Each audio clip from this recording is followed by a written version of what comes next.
ప్రస్తుతం మనకు నెట్‌ఫ్లిక్స్‌లో అందుబాటులో ఉన్న డాక్యుమెంటరీ 'రఫా'. ఈ డాక్యుమెంటరీ తెలుగులో కూడా అందుబాటులో ఉంది. తెలుగు డబ్బింగ్ కూడా బాగానే ఉంది. మొత్తము 4 పార్టులుగా ఈ డాక్యుమెంటరీ అయితే ఉండడం జరిగింది. ఈ డాక్యుమెంటరీలో ఉన్న స్టోరీ అయితే టెన్నిస్ దిగ్గజం రఫేల్ నాదల్ నిజ జీవితంలో ఆధారంగా కొన్ని సన్నివేశాలు జరిగాయి. వాటి ఆధారంగానే ఈ డాక్యుమెంటరీ అయితే తీయడం జరిగింది. ఈ డాక్యుమెంటరీ అనేది కేవలము అతని జర్నీ గురించి, అతని లైఫ్ గురించి, అతని కష్టాల గురించి తెలుసుకుందామని అనుకుంటారు కదా. అలాంటి వాళ్ళు మాత్రమే చూడండి. మిగిలిన వాళ్ళు పెద్దగా అవసరం లేదనే చెప్పవచ్చు. ఇందులో అడల్ట్స్ సీన్స్ ఏమీ లేవు. ఈ డాక్యుమెంటరీని మనం ఫ్యామిలీతో కలిసి కూడా చూడవచ్చు.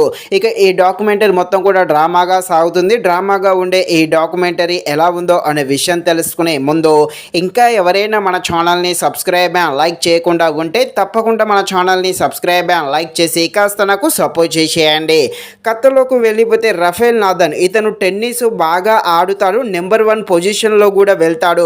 కాకపోతే అనుకోకుండా ఒక పెద్ద ప్రమాదం జరుగుతుంది. ఆ ప్రమాదం జరగడంతో ఇతను సంవత్సరంన్నర దాకా ఎలాంటి గేమ్స్ ఆడడు. మళ్ళీ కోలుకుంటాడు. ఈ కోలుకున్నాక కూడా గేమ్స్ ఆడుతూ ఉంటే ఒక్క టైటిల్ కూడా గెలవడు. అతను ఈ టెన్నిస్లో మొత్తం విఫలమవుతూ వస్తూ ఉంటాడు. అతని ర్యాంక్ కూడా 652కు పడిపోతుంది.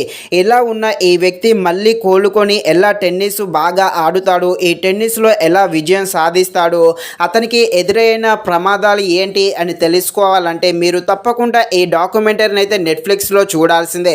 కేవలము ఇతని జీవితం గురించి మాత్రమే చూపించడం జరిగింది. సో ఈ టెన్నిస్ వ్యక్తి యొక్క జీవితం గురించి తెలుసుకుందాము అని అనుకుంటారు కదా, అలాంటి వాళ్ళు మాత్రమే చూడండి. మిగిలిన వాళ్ళకైతే పెద్దగా అయితే ఏమీ కనెక్ట్ కాదు.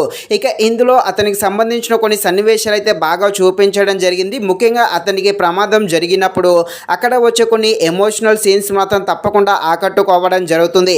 అలాగే క్లైమాక్స్ వచ్చే కొన్ని సీన్స్ కూడా బాగానే ఉంటాయి. ఫైనల్గా ఈ సిరీస్ అంటే ఈ డాక్యుమెంటరీ అనేది కేవలం అతని గురించి తెలుసుకుందాం అని అనుకుంటారుగా, అలాంటి వాళ్ళు మాత్రమే చూడండి. మిగిలిన వాళ్ళైతే పెద్దగా పట్టించుకోవాల్సిన పనే లేదు. ఇది ఫ్రెండ్స్, మరిన్ని ఇలాంటి వీడియోస్ కోసం మన ఛానల్ని తప్పకుండా లైక్ అండ్ సబ్స్క్రైబ్ చేయండి. Thank you watching this video. జై హింద్.